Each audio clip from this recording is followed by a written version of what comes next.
So a little bit about history of SSL. So again, this is defunct, but you need to understand it. You need to know what it is. So SSL, the acronym is a Secure Sockets Layer. There's versions 2 and 3 that are even remotely recent. No one has used 2 in a long time, although sometimes when I scan servers, I still see 2 enabled. SSL is insecure, and it should not be used on any ports.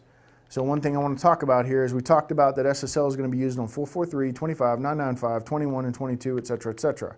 So what happens is when these engineers come by from India or Indonesia or Uzbekistan or Pakistan, or wherever they're coming from, this is where I get the most of them from, I don't know why.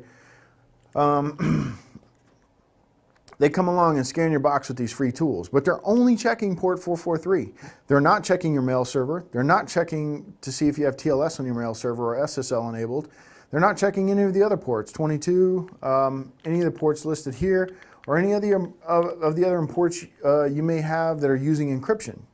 So it's very critical to check your POP ports, your SMT ports, etc., to make sure that across the board you removed SSL, because otherwise you're vulnerable to all of those same attacks anywhere that SSL is employed. And it is not just employed on the 443, it's on many, many, many ports. So SSL is replaced by TLS, the Transport Layer Security. We talked about that. The PCI, the payment card industry, requires that SSL not be used for securing transfers or systems processing PCI data. So the takeaway from this slide that you may not hear anywhere else, people don't really talk about it. I don't know why. I always try to mention it. If I hear a hallway discussion about this, I'm like, don't forget the other ports. And they're like, oh yeah, I didn't even think about that. So like Internet of Things devices, databases, industrial systems, they could still be using SSL because the PCI, the payment card industry, isn't making a big fuss out of not using SSL, right? So just make sure you don't forget about it on your other ports. No encryption should be using SSL. And if you have custom written apps that use it, replace it, upgrade it with TLS. Otherwise, very soon you won't be able to sell your products, or people are really going to come screaming at you.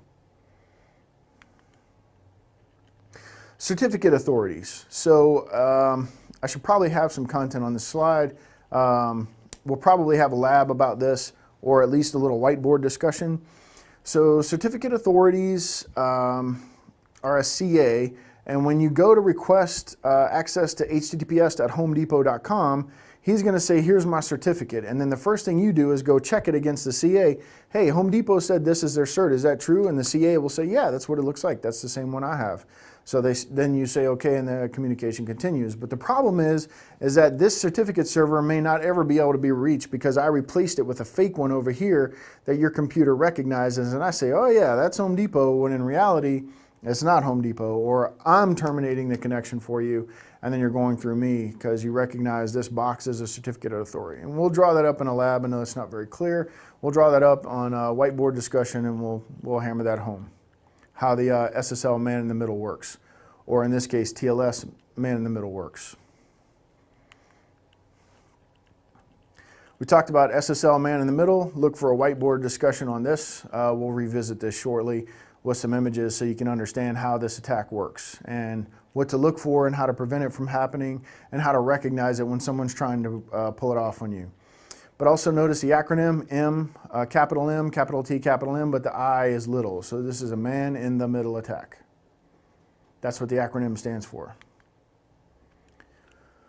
So TLS encryption. TLS is Transport Layer Security. There are versions that are in use today: TLS v1, TLS v11, TLS v12, TLS v13, which is, at the time I wrote this slide, it was in draft. I believe it's probably out by now. If not, it's imminent. So if it's not being supported yet, it will be very soon. So make sure that you enable it on your servers so that you can support it. So go ahead and enable it. PCI is requiring that everyone uses 1.3 only already, and it's not even out yet. So it's kind of interesting. They're really having a lot of problems, obviously, with people snooping the credit card data. So they're very hypersensitive to this issue. So learn the lesson from them instead of paying for it yourself. TLS version 1.0 is really just the same as SSL. So TLS 1.0 really needs to be turned off. But the problem is that many old devices like Windows phones, a lot of your Internet of Things devices, they don't have support for TLS 1.1 on the client side. So if they try to negotiate an HTTPS connection using TLS, if you've turned off SSL, they won't be able to do it if you've turned off also TLS version 1.0. So these are problems, right? So each one of these, TLS version 1, TLS 1.1, TLS 1.2, TLS 1.3, each one of these is a cipher suite. It's a suite of ciphers. So they'll have tons of different ciphers lifted, not tons, but they'll have probably 20 to 30 different cipher modes inside of a cipher suite. So a set of modes comprises a suite of ciphers. So TLS 1, 1.1, 1.2, 1.3 is a cipher suite. And inside there you have several modes. So if you want to harden TLS 1.0, but because you can't turn it off, but you want to harden it, then you can go in and look at the modes and kind of turn off the ones that have CBC and RSA in them. So the problem is you're going to run into a contention. So there's several attacks which we're going to talk about, and then you have to pick the lesser of the evils.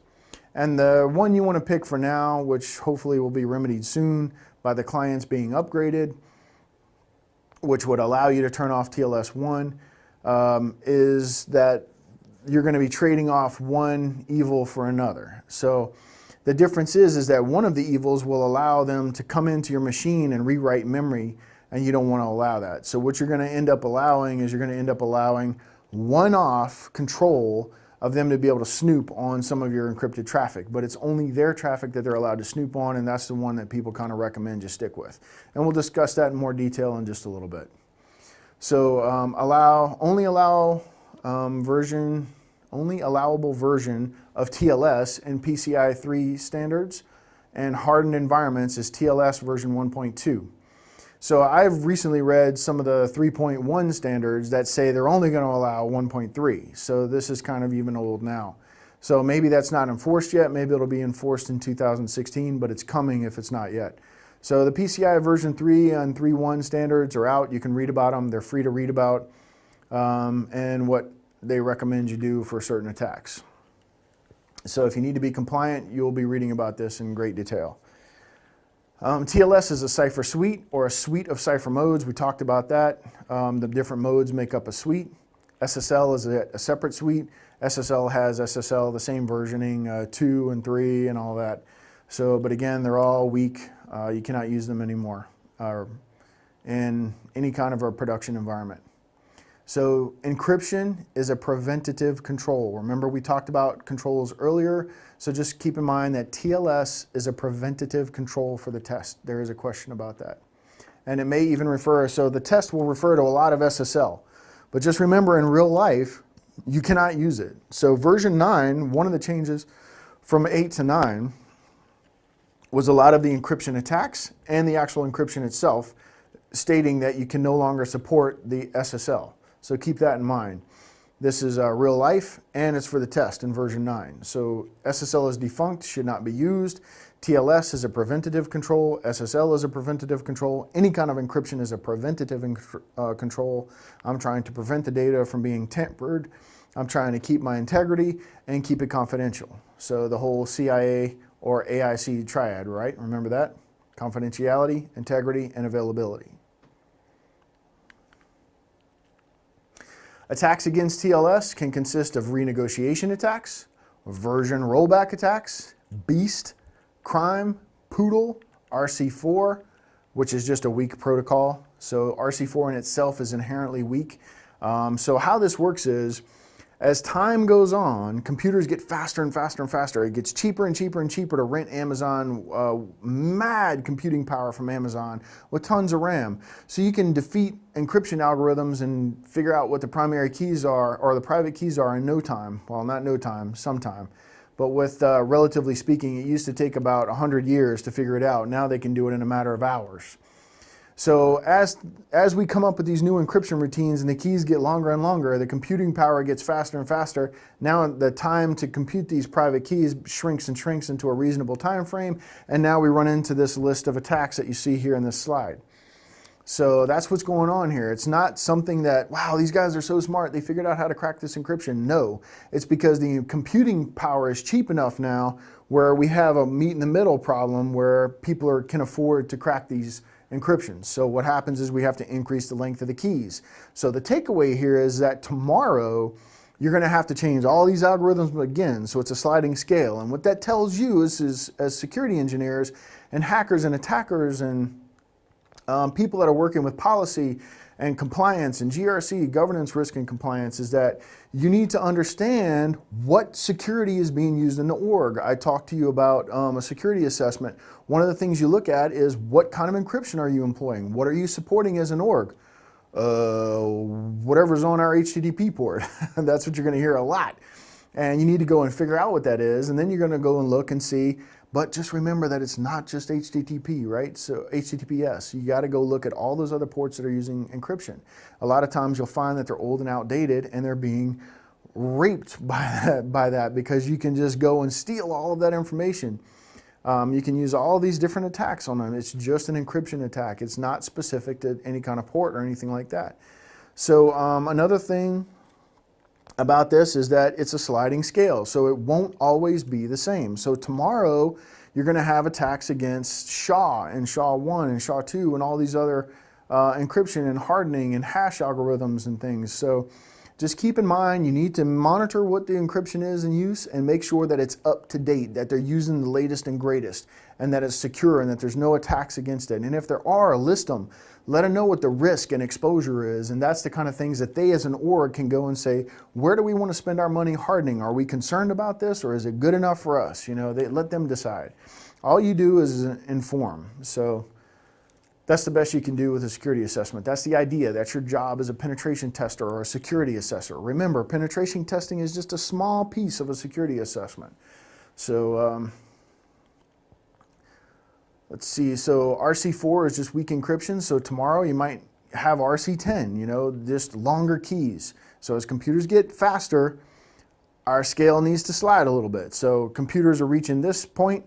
Now we need to increase the key length, increase the key length, increase the key length, increase the key length. You can see that this is going to be a constant problem, okay? People are after this encryption. Even our own government is after it because now the people overseas are employing all this kind of stuff. So there's going to be more and more work with this. It's a huge space. If anybody wants to do research, this is a great place to do it. So another thing is truncation. So freak and logjam, we're going to discuss each one of these in detail on the next slide decks, on the next few slides. So don't worry about looking them up right now. And then also the heartbleed bug, which was something that happened recently, and then the Lucky 13 attack. So the takeaway here is you can see that there's a lot of attacks against TLS and SSL. And these are the ones that are just against TLS specifically.